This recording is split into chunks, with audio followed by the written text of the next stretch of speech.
A sad ending to the search for this missing girl. Good evening, everyone. Did you get an Amber Alert today? It had to do with this 13-month-old girl. At the time, authorities thought she had been abducted from her home in Poplar, Montana last night. Tonight, one person is in jail linked to the death of Kensley Olson. The FBI is now involved in this investigation. They're in Poplar and looking into how the girl died. Poplar's a town of about 850 people on U.S. Highway 2 in northeastern Montana on the edge of the Fort Peck Indian Reservation. Two people of interest who were earlier named in the Amber Alert have been cleared of any involvement. The Sheriff's Department searched the area, but it's still investigating the case. The Sheriff's Department came into our home and, they searched our house and we let them in, let them do that. And I had hopes that, they'd find her walking somewhere, These are very small communities. We try to act together. We come together as a community. Anything like this is very disturbing for us. Many in our area were awakened by their cell phones going off when the Amber Alert was first issued, while others never received any notice at all. Valley News Team's Natalie Parsons tells us how you can be included in those alerts. Dustin Gringer, a father of 4, received the initial missing child Amber Alerts and its cancellation, a notification every parent would want to know about. If people are out kidnapping kids, I'd rather have them held accountable than letting them run, because, it could be my kid next. An Amber Alert is sent out when a child under the age of 17 has been abducted and is believed to be in great danger. Some may have ignored this Amber Alert because they originated from Montana. But Gringer knew there was a reason North Dakotans were included in this alert.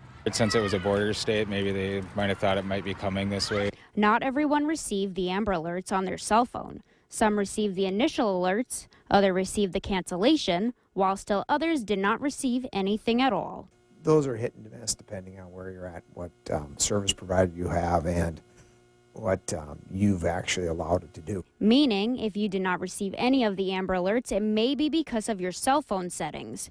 Even though the child was still considered missing, the Amber Alert was canceled, and law enforcement says it's believed the investigation was going in a different direction. The state team for North Dakota and the state team for Montana review the alert. And once they determine that it won't be able to help anymore. In Fargo, Natalie Parsons, Valley News Live. Law enforcement also says if a child disappears and does not fit the criteria for an Amber Alert, a code red can be used along with the National Crime Information System. There are a lot of great prom stories this time of year, but this weekend a very special event is happening in Faustin, Minnesota. An 11-year-old girl will be going to prom with her grandfather.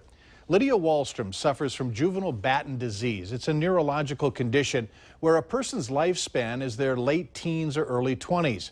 Faustin is where Lydia's mom grew up. They live 250 miles away now, and the local high schoolers have opened their hearts and school to Lydia. Lydia's parents say it's something they'll never forget. And it isn't going to be an option for her to do in a few years. And we don't know what that timeline is. So doing something like that right now, that she's capable of doing it and have joy, and makes all the sense in the world.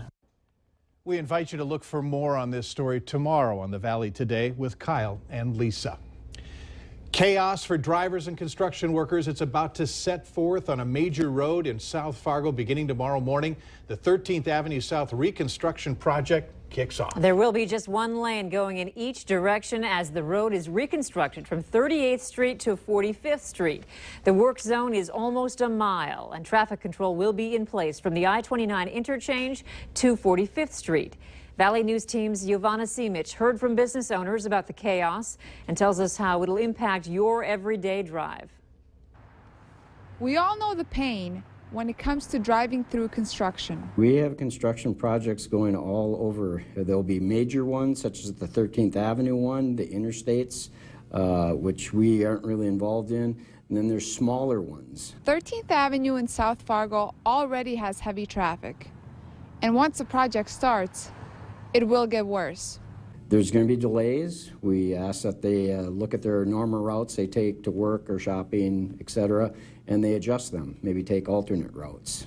Not only are drivers preparing for traffic delays, So are local businesses. We've had a few regular customers comment on how they're going to have to find, different routes, kind of come in from the back versus coming in from 13th Avenue, because there's going to be, I'm assuming, mostly closed down. Some people adjust to it and, leave earlier or whatever, but then there will be people that are going to be like, I can't.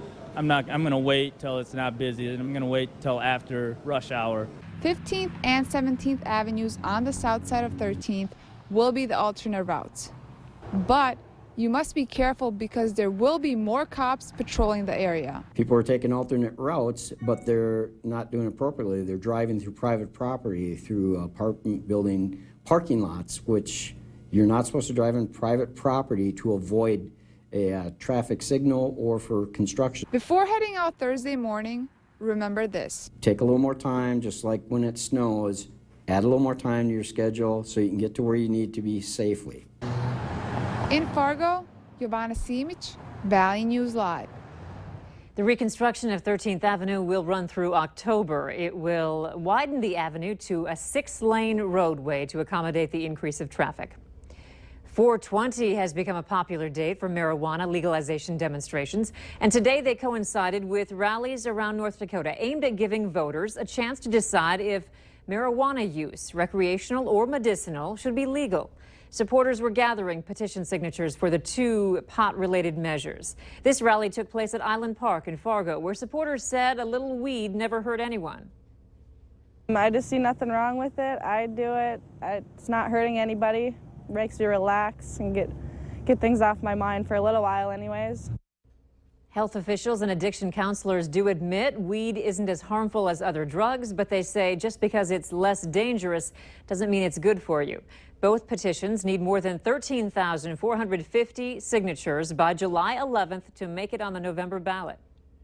It's a controversial bill that would be another tool to fight sex trafficking and prostitution in Minnesota. The bill calls for a voluntary massage registration within the state. In order to register, massage therapists must pass a criminal background check, must have a high school diploma, and complete at least 500 hours of education in massage and body work. Those convicted of certain crimes like prostitution and human trafficking would not be allowed to register. Representative Nick Zervis of Elk River, who sponsors the bill, says it would make things easier for massage therapists because they would only have to pay one fee instead of fees in every city that they practice in. And the bill would also help deter criminal activity. And we want to make sure that we're not setting up a system that's so lax statewide that it would undermine what cities are currently trying to regulate, that are dealing with real, ongoing, persistent human trafficking incidences. According to the American Massage Therapy Association, Minnesota is currently one of 5 states that doesn't require a registry for massage therapists. The Minnesota Supreme Court upheld the state's DWI implied consent law, which makes it a crime for impaired drivers to refuse to take a breath, blood, or urine test. Today, the court ruled in the case State versus Brooks, which revolves around 3 DWI cases involving 40-year-old Wesley Eugene Brooks of Prior Lake, Minnesota. He consented to test in all 3 arrests, but later argued he was coerced. Well, today, the court says a driver's decision to agree to take a test is not coerced simply because Minnesota has attached a penalty of making it a crime to refuse the test. Simply put, it's not a crime for police officers to have a suspected drunk driver take a blood test. One Minnesota DWI attorney says the High Court has raised questions about whether police must get a search warrant first. Another attorney predicts that DWI offenders will not demand to see a warrant before they consent to a test. The losses keep rising for the Affordable Care Act, also known as Obamacare. United Healthcare, the biggest U.S. health insurer, said it plans to exit most of the Obamacare state exchanges. The company says by the end of the year, it expects it will lose nearly $1 billion on the floundering healthcare law. This is because many of the people signing up for the program have been sicker than expected. A federal government spokesman responded to the move, saying the success of the exchanges should not be judged by the decision of just one individual insurer. Several insurers have already left the program because the losses have been too much. Minnesota's 5-day wait for a marriage license, a law which dates back to the Great Depression, could soon be a thing of the past. Most states don't make couples wait so long before applying for a license and receiving one. The only way to avoid the wait in Minnesota currently is to get a judge to sign a waiver. Changing the wait time has the support of the legislators and county officials. House and Senate committees have approved eliminating the wait. It still needs final floor votes before going on to the governor for his signature.